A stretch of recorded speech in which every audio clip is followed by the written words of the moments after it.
നബി സല്ലല്ലാഹു അലൈഹി വസല്ലം തങ്ങളുടെ ഖബറിനെ തുറക്കാനുള്ള ഗൂഢാലോചന ഹിജ്റ 557 രണ്ട് നസാറാക്കളായ ക്രൈസ്തവരായ ആളുകൾ തീരുമാനിച്ചു റസൂലുള്ളാഹിന്റെ ഖബർ തുറക്കാൻ.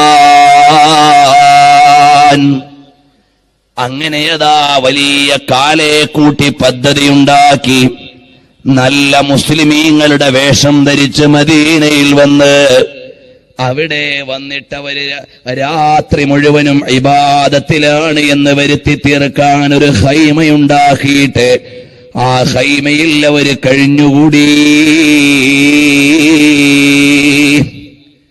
ഖൈമയിൽ കഴിഞ്ഞുകൂടിയിട്ട് അതിന്റെ ഉള്ളിൽ നിന്ന് രാത്രി മുഴുവനും അവർ അണ്ടർഗ്രൗണ്ടിലൂടെ തുരന്നു. വെളുപ്പാൻ കാലത്തെ തഹജ്ജുദിന്റെ സമയമാകുമ്പോ അന്ന് രാത്രി കുഴിച്ച മണ്ണ് മുഴുവൻ ഒരു സഞ്ചിയിലാക്കിയിട്ട് അവര് തഹജ്ജുദിന്റെ സമയത്ത് ജന്നത്തുൽ ബഖീഅ പോയി സിയാറത്ത് ചെയ്യും. സിയാറത്ത് ചെയ്തിട്ട് സഞ്ചിയൊക്കെ തട്ടിക്കുടഞ്ഞ് അരയിൽ വെച്ചിട്ട് പള്ളിയിൽ സുബഹിക്ക് മുമ്പ് തന്നെ എത്തും സുബഹി നിസ്കാരത്തിന്. കുറെ കാലമായപ്പോ മദീനക്കാർക്ക് മുഴുവനും വലിയ സന്തോഷം. എത്ര നല്ല ചെറുപ്പക്കാരാണ്. എന്നും തഹജ്ജുദ് നിസ്കാരത്തിന്റെ മുമ്പ് ജന്നത്തുൽ ബഖീഅ സിയാറത്ത് ചെയ്യുന്നു. തഹജ്ജുദിന്റെ സമയത്ത് മദീനത്തെ പള്ളിയിൽ വരുന്നു.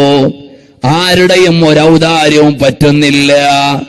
കഴിയുമ്പോഴൊക്കെ ജനങ്ങൾക്ക് സംഭാവന കൊടുക്കുന്നു.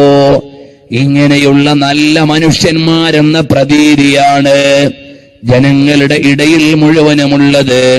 അവര് ജന്നത്തുൽ ബഖീഅയിൽ പോകുന്നത് മഹാന്മാരെ സിയാറത്ത് ചെയ്യാനല്ല, കുഴിച്ച മണ്ണ് കൊണ്ടുപോയി ജന്നത്തുൽ ബഖീഅയിലിട്ടാൽ അത് ഖബർസ്ഥാനായതുകൊണ്ട് ആളുകൾ അറിയില്ല.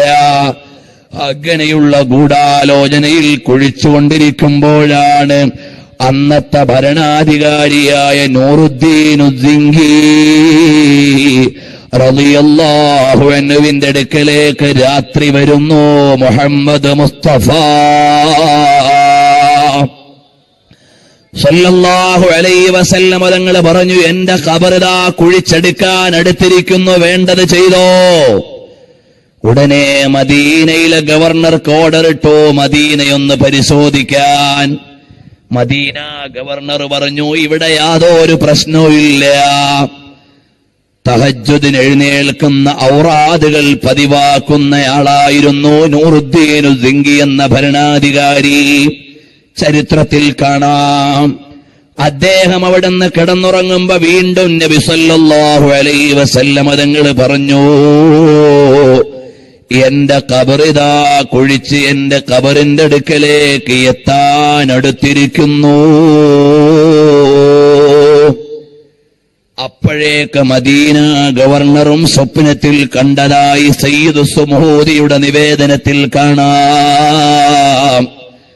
അവസാനം ആരാണ് നബി സല്ലല്ലാഹു അലൈഹി വസല്ലം തങ്ങള് പറഞ്ഞ ആളുകൾ ആരാണെന്നറിയാൻ അവരുടെ മുഖം റസൂലുള്ളാഹി തങ്ങൾ കാണിച്ചു കൊടുത്തു. ഭരണാധികാരിക്ക് ഈ രണ്ടെണ്ണമാണ് എന്റെ ഖബർ കുഴിക്കുന്നത് കേട്ടോ. അങ്ങനെയതാ ഭരണാധികാരി ഇവരെ കണ്ടുപിടിക്കാൻ എന്താണ് ഉപാധി എന്ന് ആലോചിക്കുമ്പോ മദീനയിലേക്ക് വന്നിട്ട് മദീന നിവാസികൾക്ക് മുഴുവനും രാജാവിന്റെ വക സമ്മാനം പ്രഖ്യാപിച്ചു. എല്ലാവരും വന്ന് നേരിട്ട് വാങ്ങിക്കൊള്ളണം. മദീനക്കാരും മദീന നിവാസികളും മുഴുവനും വന്ന് സമ്മാനം വാങ്ങിപ്പോയി. പപ്പ രാജാവ് നോക്കുന്നത് സമ്മാനം കൊടുക്കുന്ന ആളുടെ മുഖത്തേക്കാണ്. നബിതങ്ങൾ കാണിച്ച മുഖം ഏതാണെന്നറിയാനാണ്. മദീനക്കാര് മുഴുവനും രാജാവിന്റെ ഉപഹാരം വാങ്ങിപ്പോയിട്ടും റസൂലുള്ളാഹി തങ്ങൾ കാണിച്ച മുഖങ്ങൾ കാണുന്നില്ല. അവസാനം ഗവർണറോട് ചോദിച്ചു, ഇനി ഇവിടെ നമ്മളുടെ ഉപഹാരം വാങ്ങാൻ ആരെങ്കിലും ഉണ്ടോ? മദീനക്കാരായ എല്ലാവരും വാങ്ങിക്കഴിഞ്ഞു. ഇനി വിദേശികളായ രണ്ടുപേരുണ്ട്. അവര് നല്ല സ്വാലിഹീങ്ങളാണ്, നല്ല ആബിദീങ്ങളാണ്.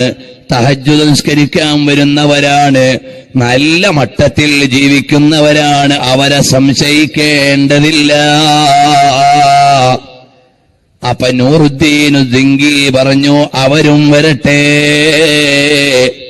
അങ്ങനെ മുമ്പിലേക്ക് വന്നപ്പോഴാണ്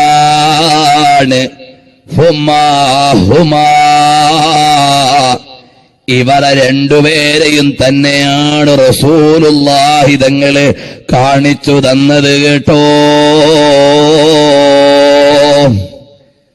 അവരെ പിടിച്ചു വെച്ച് പരിശോധിക്കുമ്പോഴോ അവര് താമസിക്കുന്ന ഹൈമയുടെ ഉള്ളിൽ വിരിച്ചിരിക്കുന്ന പായുടെ അടിയിലൂടെ തുരങ്കമുണ്ടാക്കിയിട്ട് നബി സല്ലല്ലാഹു അലൈഹി വസല്ലം തങ്ങളുടെ ഖബറിന്റെ അടുക്കലേക്ക് ഇനി കുറച്ചു ദൂരമേ എത്താനുള്ളൂ. രാത്രി മുഴുവനും തൊരപ്പന്റെ പണിയാണ് അവര് നടത്തുന്നത്. ആ മണ്ണാണ് കൊണ്ടുപോയി ജന്നത്തുൽ ബഖീൽ വിതറുന്നത്. രണ്ടുപേരെയും പരസ്യമായി കൊല ചെയ്ത് കളഞ്ഞു,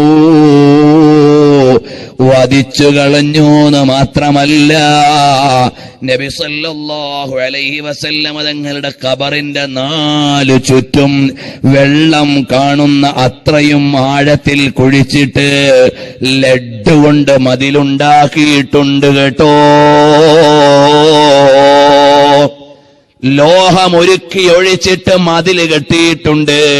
ഇനി ആരും തുരക്കാൻ വരാതിരിക്കാൻ.